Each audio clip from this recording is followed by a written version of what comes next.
Welcome back to the Marvel Movie Minute, a daily podcast in which we dig in deep to analyze the films of the Marvel Cinematic Universe 1 minute at a time.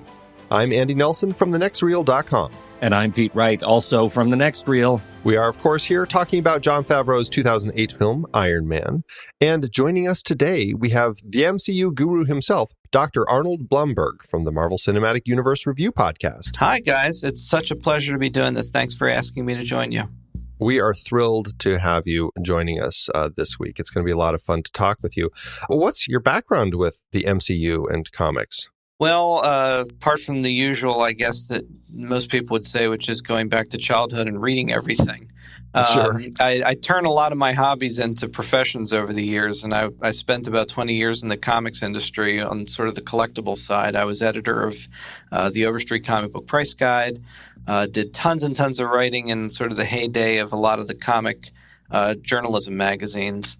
And then that segued into a lot of teaching and academic work. And over the years, I've taught courses in comic book literature and superhero mythology.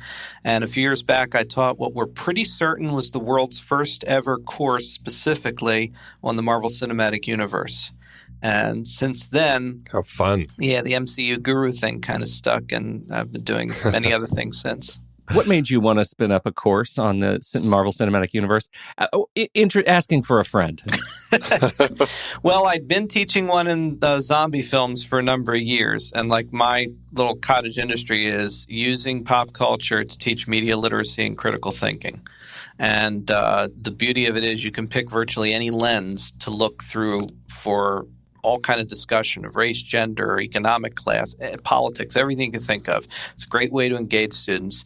Having done the zombies for a while, I was looking for the other areas where I have a particular passion and knew I could really invest myself in it, and Marvel was a given, and the university was really gung-ho for that as well. And it was actually when I saw Winter Soldier the first time that I thought this will be easy. I mean, I knew I could derive something from it anyway, but Winter Soldier convinced me it's like, oh, there's going to be no problem coming up with the kind of material we need to discuss. And that course came together very smoothly. That's fantastic. Yeah, I can't imagine. Do you feel like it's a course subject that has been picked up and other places have done it? Or well, it seems like it would be a popular thing to do nowadays. Yeah, I mean, I'm not certain if there are any right now that have also done like specifically that. But the thing is, there's so many different permutations. Tons of people are doing all kinds of like media-themed courses on Marvel characters, on the various movies, on superheroes in general. There's no end of material to use. And the point is, regardless of the usual voices of the uninformed who are like, oh, this is what our kids are learning in school. It's like, no, what they're learning to do is think critically about the world around them. You use the pop culture material as a window. And so there are lots of these kind of courses around now, many more than before. And I think that's an indication of how powerful it can be. That is just super exciting. I think it's a great idea, and it's a great way to really connect with kids. Oh, yeah, definitely. You get such wonderfully engaged conversations, and suddenly they're talking about serious subject matter, and all you have to do is just open that door. Meet them where they are. Yeah, you hand them like an old textbook. They may not get engaged. You talk about Captain America's moral dilemma, and suddenly you're talking about very real things.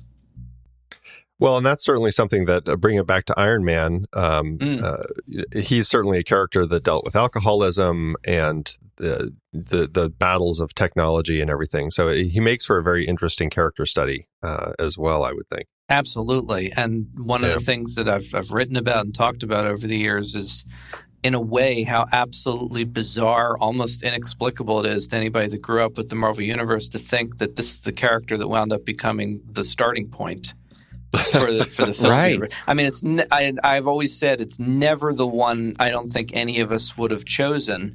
But then again, a lot of it was dictated at first by very real world legal concerns like, oh, well, they don't have the Fantastic Four. They don't have Spider-Man. The obvious choices were out, were not in their toolbox at the moment. But to pick Iron Man was really, in retrospect, inspired. And very true. This first film ages beautifully, I think. There's so much in there to enjoy going back and knowing how it all evolves. Definitely, definitely.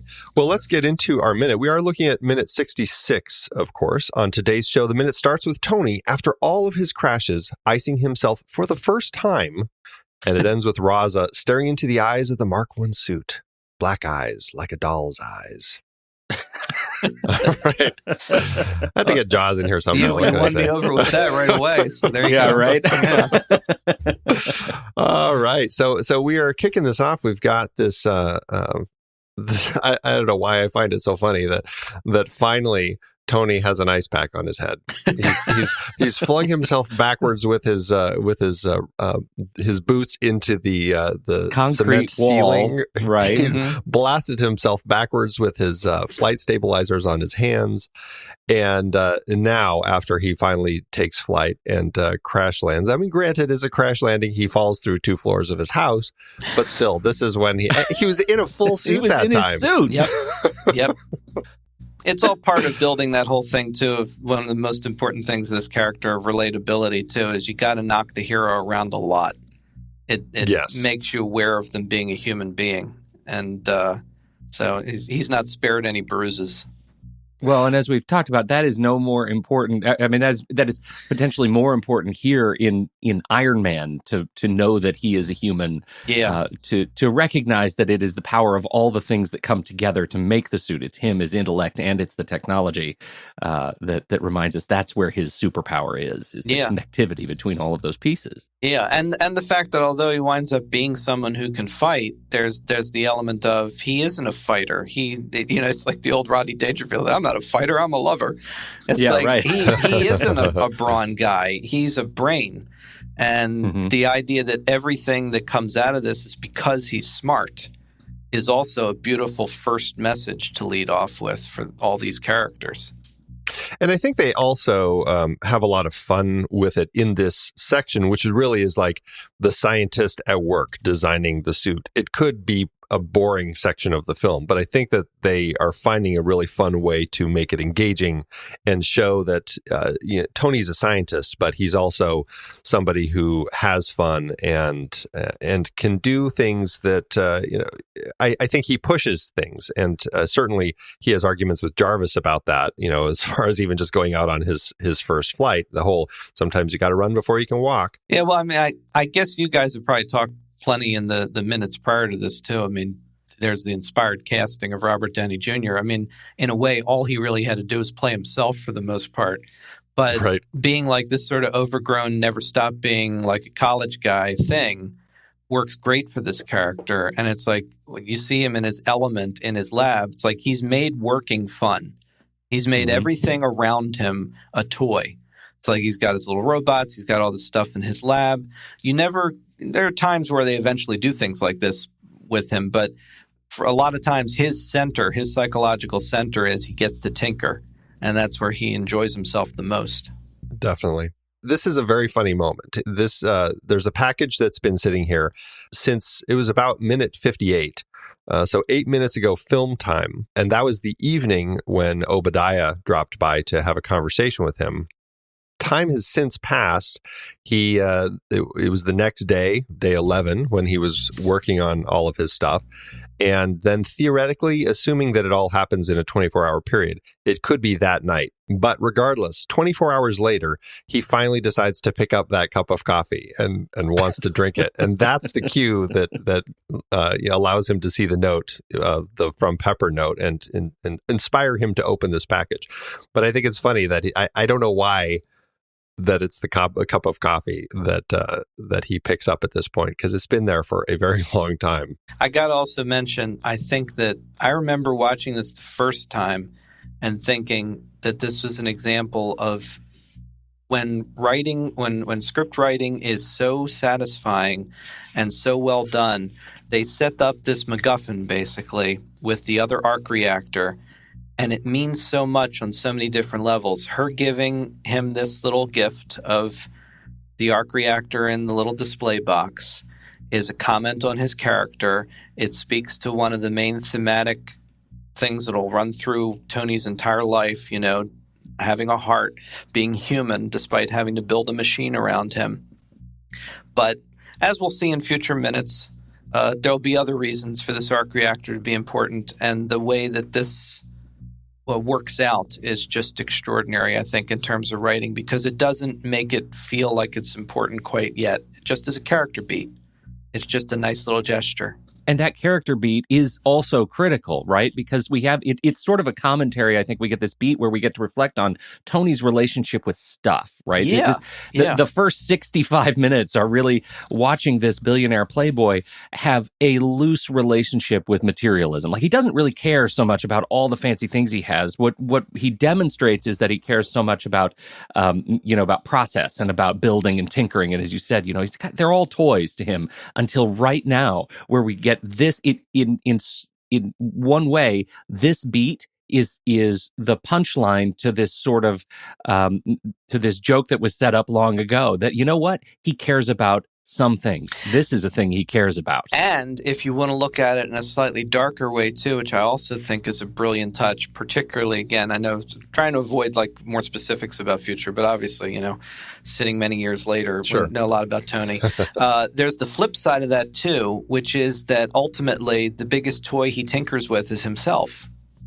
Yeah. And he, it's like, on the one hand, this is a beautiful moment where we know Pepper's saying, "Oh, you have a heart." Yes, but the heart she's showing him is a machine.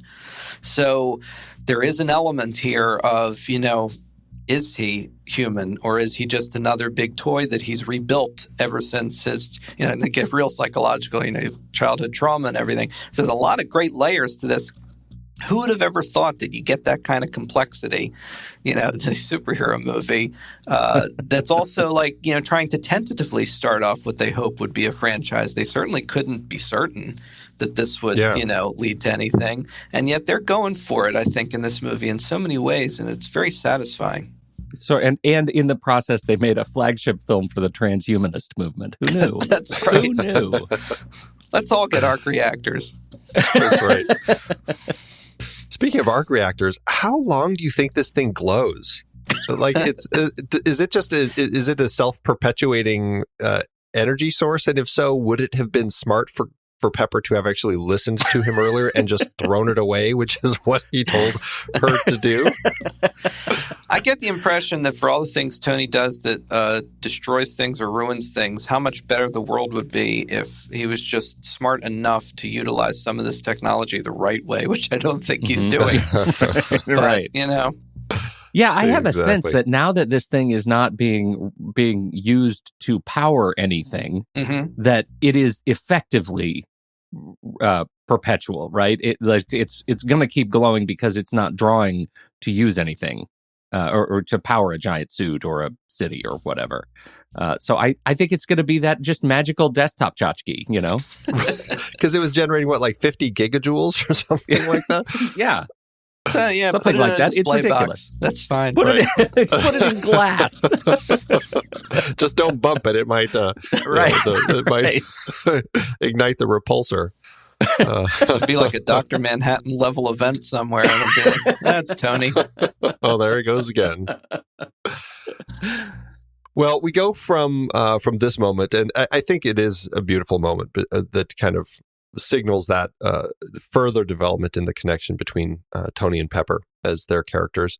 But we go from that moment to, again, we have Jon Favreau using a wipe transition. This is great Star Wars wipe. I know, he's doing it again. This is the right to left, and then we end up back in the tent in the Kunar province. This is not the cave anymore. Now the Ten Rings terrorists are, I guess, in a tent because the cave got a little messed up when Tony escaped. And so they're in a tent, and they've found quite a lot of these parts laying around in the desert. And it's funny to watch Omar and Ahmed doing their best, trying to figure out how to put all these pieces into place. And this one particular piece that they just can't figure out where it goes. Not badly, though. It's a lovely. No, they've done a great job, and it's a lovely little comic moment, right, where you have kind of the overseer. He's watching these guys. The way the camera tracks to the right, it feels like a great sort of like, how did these guys shuffling paper around? How did these guys possibly put all these pieces together? They're buffoons. They're the buffoons of the thing. And it always strikes me as kind of a comical accident that they managed to set all the pieces in largely the right place, while this serious overseeing, of Melty-Face. Yeah, that great shot of him in half shadow with the cigarette. He just, I mean, the thing is, that guy, I can't remember his name now. I feel terrible. You guys probably he's just, and he's wonderful as an actor every time. He seemed to be doing quite a run there for a while. He was in the first of the new Star Trek films, and like he's turning up a lot of stuff. And at this point in the movie particularly, it still really feels like we're building to something like, oh, he's going to put that suit on, and it's going to be a showdown between the arms dealer who's had a change of heart, literally, and the guy who's been using the arms. And on top of that, anybody who's a fan is watching this and thinking, particularly if they read stuff in advance for the film, it's like, oh, maybe this is the guy that's going to be the Mandarin. And, we're getting... Right. So what's beautiful about this, too, is it really keeps setting him up as we're heading to something with him. Yeah, It's interesting the way that they were doing that. And I mean, obviously they were, as we know in retrospect, they were having issues trying to figure out who the villain was still, and kind of rewriting on the fly. But I do like that Raza seems like he's going to be the villain. I think it makes for an interesting twist later. And but at this point, I think he's a great job as essentially the heavy up through this first half of the film. Oh, definitely. Yeah. And I mean, on the one hand, too, it can be a bit pat, but it's still true. I mean, particularly in that era, too, we're only a few years out from 9/11, and the idea of using, certain ethnic type and terrorists. It's still, Hollywood has a long tradition of just picking people out of a box and saying, well, here's your villain. And it works, but the beauty of it is, I think anyway, maybe it doesn't excuse all of it, but I think that he's an excellent actor. The way they structure it is interesting. The subversion of expectations eventually makes it interesting. And I think it somehow manages to at least partially get away from the predictability of it. And again, it's another layer to this movie that feels like this movie is just doing so many things better than it needs to be a success. And I think that's one of the reasons it's such a great foundation for everything that came after. Well, and at least we know that it's not all just ethnic stereotyping. We know there's at least one Hungarian in the mix. It's an eclectic group, is what it is. That's right. Very well, and I don't think we've mentioned his name yet. Raz is played by Farhan Tahir, and he has been everywhere. We've seen him in a number of places, and you guys, it was now I think 30 episodes ago that Andy, you and JJ were talking about him in American Crime. That he's just keeps bouncing around in just wonderful, wonderful properties, and so it's great to see him. And that is, I think, ultimately my only regret, that whatever you think about the Mandarin, that it wasn't him. It's sort of a sadness to me. Yeah, it would have been nice to see a connection back to the first film, and it certainly feels at this point like that's something that's like a seed that's being planted for the future. And, didn't go that way, but it is interesting in a way, too. There's the added fun of looking back at things like this many years later and seeing the things that happened and the things that didn't. And you do get a sense in this movie of these are people feeling their way. They're getting so much right, but they also aren't certain what they're doing at times. And it's fun to take a look at that creative process happening. Well, I do like that they at least give us the nod that he's also got that one giant ring on one finger.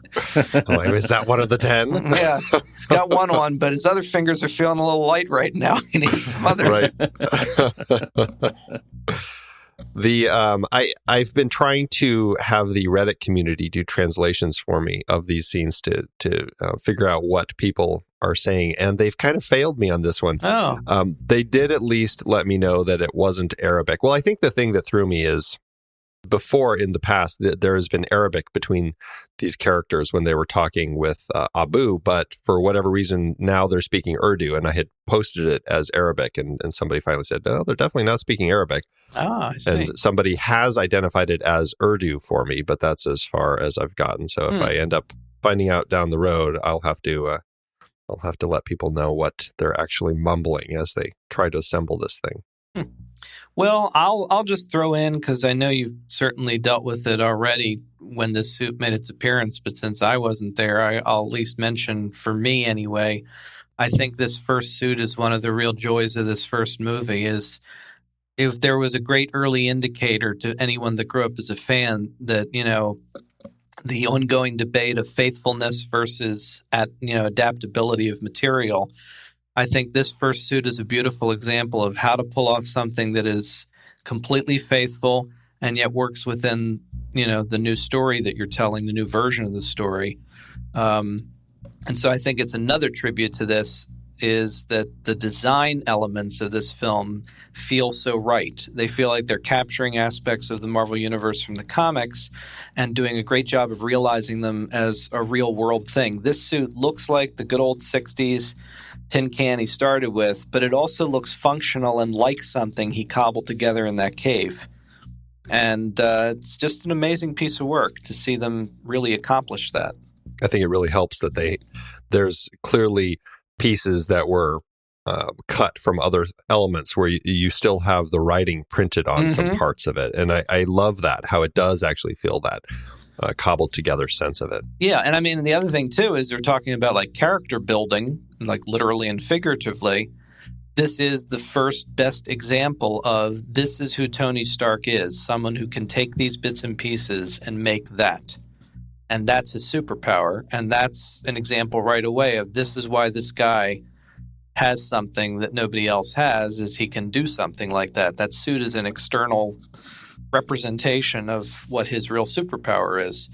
So it's just a great opening, like sort of introduction to the workings of his mind, is these pieces. And even though they're left behind, it's like, well, bigger and better. And certainly, as we know, he never leaves that suit alone for very long before he's got another idea to make it better again. And yet, as you say, I think one of the things that is really a testament, especially, you just feel it when they do that slow push at the end of this minute into the face, right? It's not covered in sand. It doesn't have that kind of hero thing. It's not obscured by shadow or darkness or smoke or explosives.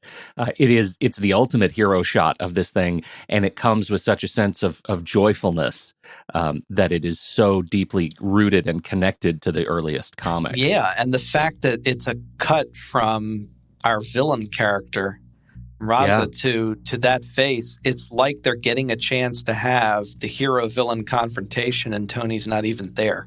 All through just a super smart edit. Well, I don't have anything else for this minute. What about you guys? Nope. All good here. Well, Arnold, thanks for joining us today. Where can people find you out on the interwebs? I am on Twitter way too often at Doctor of the Dead. Doctor of the Dead is sort of my zombie expert persona that's grown up, so you can do that. But I also publish a wide array of nonfiction books on all sorts of pop culture topics, including superheroes. And you can find those at atbpublishing.com. Yeah, you're on Twitter a lot, and Twitter is just something I've never quite been able to grasp. But I appreciate that you are on it as much as you are. Some of us got to do it, I guess. That's just the way it is. Right. Well, everybody, that is it for today's show. Thanks so much for tuning in. Make sure you subscribe to the show for free at marvelmovieminute.com. Join us over in our Discord chat room, and follow us on Facebook, Twitter, and Instagram at The Next Reel. And if you like what we do and you want to support us and get some cool stuff, become a patron over at patreon.com/thenextreel. Until next time, true believers,